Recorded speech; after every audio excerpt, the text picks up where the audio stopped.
네, 안녕하세요. 하나님의 잔소리입니다. 오늘의 성경 묵상은 창세기 22장 1절부터 12절까지 말씀입니다. 제가 읽겠습니다. 그 일 후에 하나님이 아브라함을 시험하시려고 그를 부르시되 아브라함아 하시니 그가 이르되 내가 여기 있나이다. 여호와께서 이르시되 내 아들 내 사랑하는 독자 이삭을 데리고 모리아 땅으로 가서 내가 내게 일러준 한 산 거기서 그를 번제로 드리라. 아브라함이 아침에 일찍이 일어나 나귀의 안장을 지우고 두 종과 그의 아들 이삭을 데리고 번제에 쓸 나무를 쪼개어 가지고 떠나 하나님이 자기에게 일러 주신 곳으로 가더니 제3일에 아브라함이 눈을 들어 그곳을 멀리 바라본지다. 이에 아브라함이 종들에게 이르되 너희는 나귀와 함께 여기서 기다리라.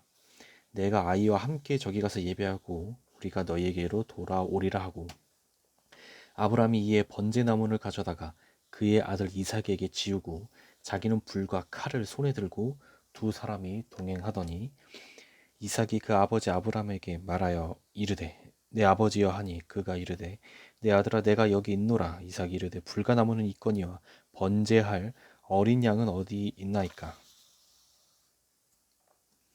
아브라함이 이르되 내 아들아 번제할 어린 양은 하나님이 자기를 위하여 친히 준비하시리라 하고 두 사람이 함께 나아가서 하나님이 그에게 일러주신 곳에 이른지라. 이에 아브라함이 그곳에 제단을 쌓고 나무를 버려놓고 그의 아들 이삭을 결박하여 제단 나무 위에 놓고 손을 내밀어 칼을 잡고 그 아들을 잡으려 하니 여호와의 사자가 하늘에서부터 그를 불러 이르시되 아브라함아 아브라함아 하시는지라. 아브라함이 이르되 내가 여기 있나이다 하매 사자가 이르시되 그 아이에게 내 손을 대지 말라. 그에게 아무 일도 하지 말라. 내가 내 아들 내 독자까지도 내게 아끼지 아니하였으니 내가 이제야 내가 하나님을 경외하는 줄을 아노라. 아멘.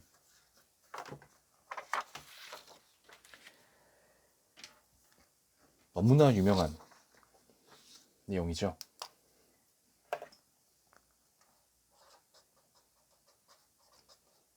아브라함이 100세 때 얻은 아들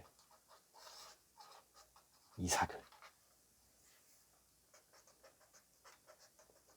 번제물로 죽이라는 하나님의 명령에 순종하는 내용입니다. 이 본문에 대한 여러 설교들을 들어보면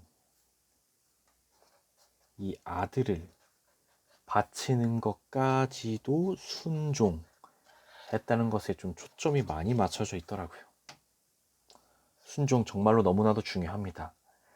그런데 순종 이전에 더 중요한 것이 있습니다. 바로 하나님과의 친밀함입니다.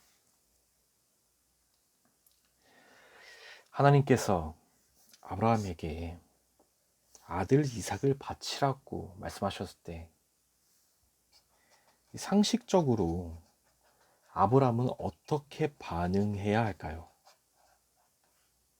그 당시에 이 우상을 만들어서 믿는 이방인들은 자신의 우상들에게 자신의 자녀를 제물로 바치는 짓을 했습니다. 이것은 하나님께서 아주 경멸하시는 짓들이었죠. 아브라함도 이 사실을 알고 있었고요. 그런 아브라함에게 자녀를 제물로 바치라고 말씀하셨다. 제가 만약에 아브라함이라면 저는 분명히 이렇게 반응했을 겁니다. 이 음성은 하나님의 음성이 아니다. 절대 그럴 수 없다.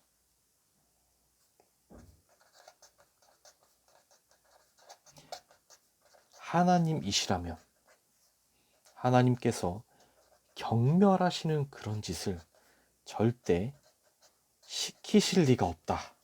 저라면은 무조건 이렇게 생각했을 겁니다. 이게 당연한 반응 아닌가요? 그런데 아브라함은 자신의 상식을 모두 벗어버리고 하나님의 음성에 순종을 합니다. 과연 어떻게 그랬을까요? 하나님께서 경멸하시는 명령을 하셨어도 그 음성이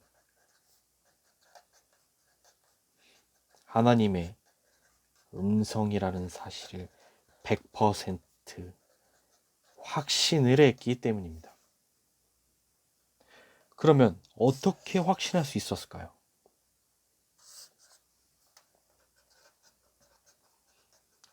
하나님의 음성을 수도 없이 들어서, 즉 하나님과 함께한 시간이 너무 많아서 하나님과 너무 친해져서 바로 분별을 할 수가 있었다는 것입니다.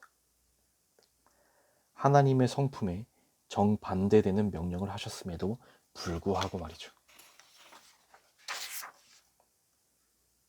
친밀함. 하나님과 친해짐. 정말 너무나도 중요합니다, 여러분. 하나님과 친해지는 거, 이 너무나 중요해요. 지금부터 제가 드리는 말씀은 좀 주제 넘은 말일 수도 있지만 정말로 좋은 의도로만 들어주셨으면 좋겠습니다. 요즘 여러 설교들을 들으면 제가 안타까울 때가 너무나 많습니다. 여러 성도들이 아직 하나님에 대해 잘 알지도 못하고 하나님과 친하지도 않은데 계속 하나님을 위해서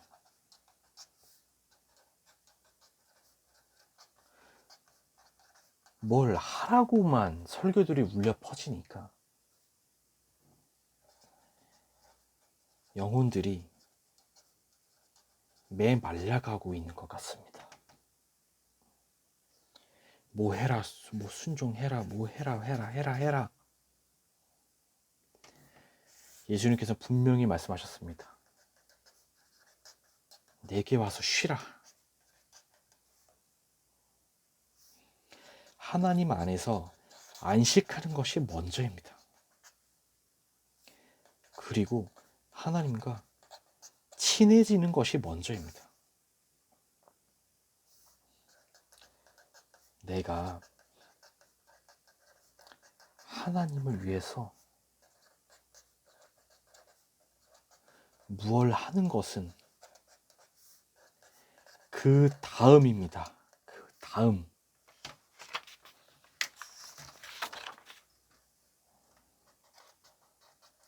하나님과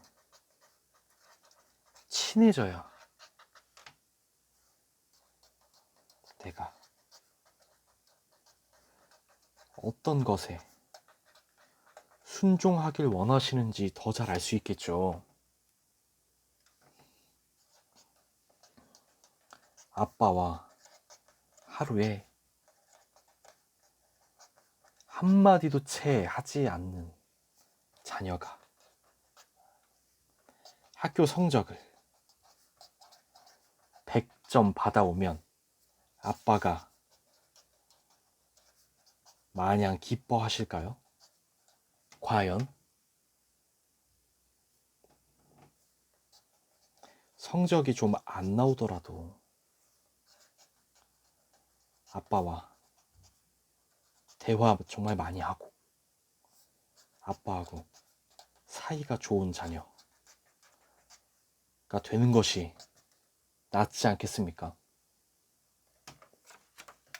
정리합니다.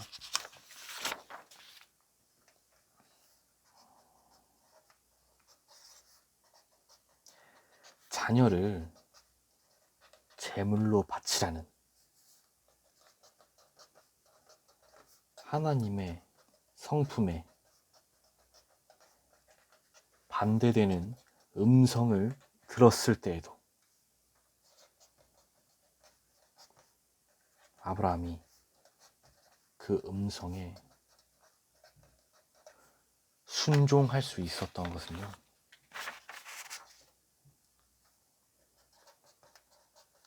하나님과 너무 친했기 때문입니다. 하나님과 친하지 않으면 그 음성이 하나님의 음성인지 아닌지 분별할 수가 없고, 분별할 수 없으면 순종 또한 할 수가 없습니다. 하나님과 친해져야 순종을 할 수가 있습니다. 아빠와 사이 좋은 자녀가 되는 것이 먼저입니다. 학교 성적이 잘 나오는 것은요, 그 다음 문제예요. 마찬가지로 하나님과 친해지는 게 먼저입니다. 내가 무언가 하는 것은 그 다음입니다. 자, 그러면 하나님과 어떻게 친해질 수 있을까요?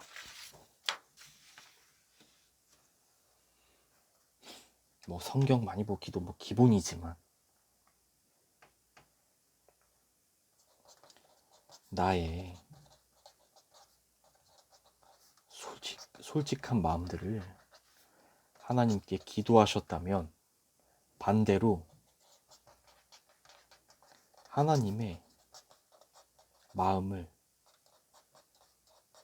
듣는 기도도 필요합니다.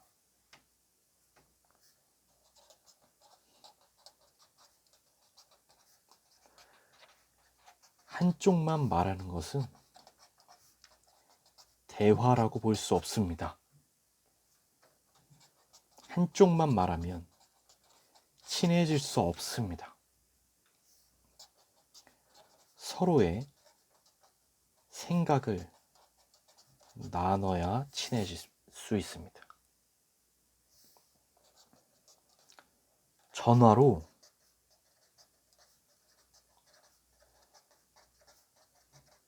나만 말하고 끊어버리면 상대는 굉장히 당황합니다. 오늘 이 시간 내 생각 말고 하나님의 생각을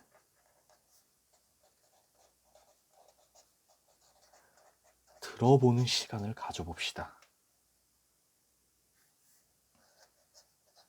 어쩌면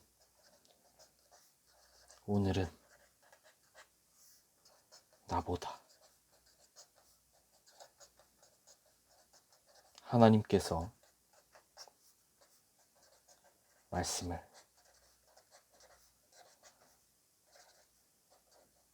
더 하고 싶어 하실지도 모르니까요. 이상 하나님의 잔소리였습니다.